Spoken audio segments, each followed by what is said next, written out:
ही ज़रूरी ना आहे त हर ज़िलज़िलो पैदा कजे, ही ज़रूरी ना आहे त हर ज़िलज़िलो पैदा कजे। क़ौम में लेकिन मुसलसिल वलवलो पैदा कजे। मुश्किलातूं ईंदियूं रहंदियूं पर ॿुधो मुश्किल कुशा हर क़दम ते होश सां गॾु हौसलो पैदा कजे।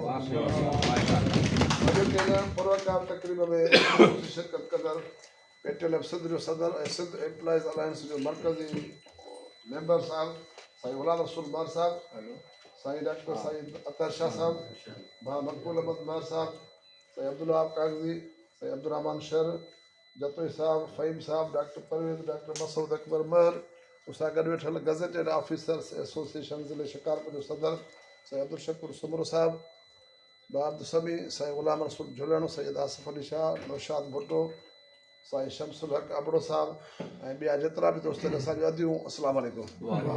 सभिनी खां पहिरियों हेल्थ डिपार्टमेंट जे उन्हनि दोस्तनि जी महिरबानी जे असांजो लॼ रखी ऐं जेका डिप्टी कमिश्नर ऑफिस में सैटरडे ते मीटिंग थी उन्हनि तय कयो त असां पंहिंजो पाण में वेही करे गॾु थी जेका बि घर जे अंदरि हर घर में डिफरेंस ऑफ ओपिनियन थींदो आहे ऐं इहो जीअरे माण्हू जी निशानी आहे उनखे तय करे ऐं सर्वाइवल जी जंग में गॾु थी वेंदासीं। अॼु उन्हनि साबित कयो, मां उन ते तव्हां सभिनी खे साईं वारनि पंहिंजो शेड्यूल ॾींदा। मां रिपीट त कंदुमि जेके जेके शयूं ॻाल्हाए वियूं। हीअ जेको सिंध एम्प्लॉइज़ अलायंस आहे उनजा 4 बुनियादी नुक़्ता आहिनि। उन्हनि खां अलावा हर तंज़ीम जा पंहिंजो चार्टर ऑफ डिमांड बि अलॻि अलॻि ज़रूरु आहे, पर जेको अलायंस स्ट्रगल करे थो उहो चइनि मेन नुक़्तनि ते चोथों बि पोइ शामिलु थियो। पहिरियों 3 हुया। हिकिड़ो हुयो महांगाई जे हिसाब सां 70% पघारनि में इज़ाफ़ो, डिस्पेरिटी रिडक्शन अलाउंस जेके DRI चयो त वञे जेको पूरो मुल्क खणी वियो आहे, सिर्फ़ु सूबो रहियल आहे, ऐं ग्रुप इंश्योरेंस जे बेनल फंड जा पैसा रिटायरमेंट जे वक़्तु मुलाज़िमनि खे मिलनि।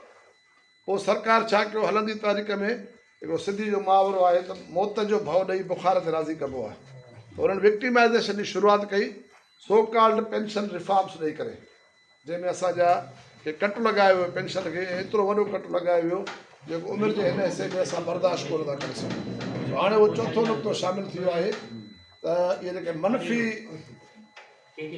पेंशन रिफॉर्म्स थिया आहिनि उहे वापसि वथा वञनि ऐं उन ते सॼी स्ट्रेटजी ठही अॼु असां जंहिं ॾींहं ते मौजूदु आहियूं, सुभाणे खां वठी असां तमामु वॾे एक्शन में वञी रहिया आहियूं।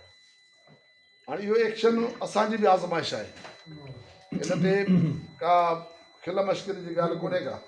हिकिड़ी स्ट्रेटजी असांजी आहे जेका असां वेही डिस्कस था कयूं या मुख़्तलिफ़ तंज़ीमूं पंहिंजा ऐवान सजा ते डिस्कस थियूं कनि। हिकिड़ी स्ट्रेटजी उहा धुर बि कंदी हूंदी जिनखे सुभाणे असांखे फेस करिणो आहे, उहा आहे सिंध सरकार। पोइ हिन में प्रोपेगेंडा बि हलंदी, नंढा नंढा लॉलीपॉप्स बि ॾींदा, तारनि ॻाढ़नि वारा दड़का बि ॾींदा, पर असांखे साबित क़दम रहणो आहे। ऐं ॿी ॻाल्हि मां हिकिड़ी क्लियर कयां त तारीख़ुनि जे अंदरि हिकिड़ा माण्हू सम्झंदा आहिनि त माना हाणे तारीख़ जो काल आयो, बाइकाट आयो त माना हाणे असां आज़ादु घर लाइ वञूं। तोखे शाइर चयो आहे त मौला वसाए मींहं ते कायर अची कम खां, इहे मक़सदु न आहे। सभिनी खे उते मौजूदु रहणो आहे। मीडिया जी बि रुख कंदी, तव्हांजे इदारे ॿियो तालीम इदारे में ईंदी, ऑफिसनि में ईंदी, सिविल अस्पताल में ईंदी, तव्हांजे तालुका हेडक्वार्टर्स में ईंदी, ॾिसंदी त मुलाज़िम पंहिंजे काज़ सां केतिरो सचो आहे ऐं उते मौजूदु आहे या राय फरार अख़्तियार कयो अथई। ऐं उन सां गॾोगॾु असां पंहिंजो एतिजाज ॻाए वॼाए कंदासीं, लिकी कोन था कयूं। उनजे लाइ ज़रूरी आहे त उन लाइ तशहीरी मुहिम बि हुजे, पेनाफ्लिक्स आवेज़ा हुजनि हर हॉस्पिटल जे मथां, हर ऑफिस जे मथां, हर स्कूल जे मथां, उहे मेल हुजनि या फीमेल हुजनि, असांजी अदियूं आहिनि। जॾहिं बि का लीड थिए त हर कलाक ॿिनि खां पोइ चांहि जो कप पी वरी 40-50 जो क्राउड गॾु थी वरी वीडियो रखो उन ते सोशल मीडिया ते, त असां पंहिंजे मक़सद जे लाइ एतिजाज करे रहिया आहियूं। हर क़िस्म जी अपील सिंध एम्प्लॉइज़ अलायंस जे दोस्तनि बि कई आहे। आख़िरी जेको धरणो आहे 6 अक्टूबर जो बिलावल हाउस ते आहे। असां बिलावल भुट्टे साहिब मां उमेदु रखूं था ही सभु तव्हांजा दोस्त आहिनि। इहे न थिए त पॉइंट ऑफ नो रिटर्न ते सभु हलिया वञूं ऐं सिंध जो मुलाज़िम अहिड़ो फ़ैसिलो करे वञे जेको तव्हांजे लाइ बि नुक़सानकार हुजे। मां भाउ अब्दुर्रहमान खे गुज़ारिश कंदुमि त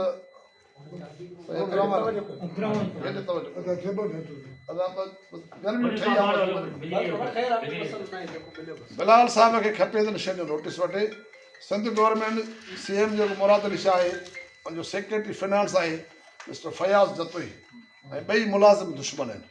मां इहो चवंदुमि त उन्हनि वेही करे कंहिंजी एजेंडा ते कमु था कनि जो मुलाज़िमनि खे हो था कनि तकलीफ़ हुजनि था। ऐं हीअ जेके सिंध एम्प्लॉइज़ अलायंस जेतिरियूं तंज़ीमूं हिन में शामिलु थी वियूं आहिनि, इन में 2 ॻाल्हियूं आहिनि, या त उन्हनि खे इहा उमेद आहे त असां हिननि में को झोल पैदा कंदासीं, हिननि में के गद्दार पैदा कंदासीं, हिननि में के मीर जाफ़र सादिक पैदा कंदासीं। जे हे हफ़्तो असां मुतहद रहिजी वियासीं त कंहिंखे ताक़त कोन्हे तव्हां जेके काज़ खे नुक़सानु पहुचाए सघे। मां बिलाल साहिब खे 6 अक्टूबर जे धरणे में अञा ॾींहं ॾिया आहिनि।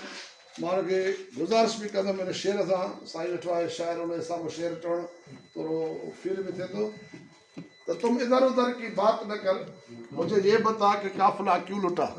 मां बिलाल साहिब सां मुखातिब आहियां। तुम इधर उधर की बात न कर, मुझे ये बता कि काफ़िला क्यों लुटा, मुझे रहज़नों से गिला नहीं, तेरी रहबरी का सवाल है। इन नुक़्तनि सां गॾु हिते डॉक्टर बि वेठा आहिनि। 22 ग्रेड जा सेक्रेटरी ज़ाहिद अब्बासी साहिब जी माफ़ करे रिकार्ड थो ॿुधाए त मुंहिंजे सिधे सदर खे बि चए त बाबा हिमत कयो, असांजो ई मसइलो आहे, असांखे बि कंहिंखे साल बचो आहे, कंहिंखे 2 साल बचा आहिनि, सभिनी खे पेंशन जो कट थो लॻे। हिकिड़ा तव्हां फिज़िकली गॾु आहिनि, हिकिड़े जी तव्हांखे मॉरल सपोर्ट आहे। सो सभई गॾु थियूं सुभाणे या ॾींहुं। असांजो तादाद तमामु वॾो आहे, पर तादाद